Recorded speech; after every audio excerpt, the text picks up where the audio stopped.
Жолду көрдүңөрбү? Буда Кашка деген айылды көргөн жоксо көрдүңөрбү? Ошол жака баратабыз. Ошол жака барасыңар, барсаңар бул илгери абдан чоң шаар түбүндөгү айыл эле. Шаар түбүндөгү.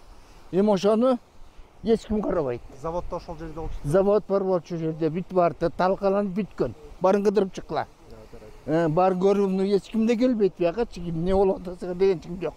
Магазинибиз да жок. Эч кандай тиги маданият үйү да жок, школабыз жок. Бу Орловкага келип алып психошко каратып койгон. Ошол бойдон ушул жака барып келип окутабыз балдарды.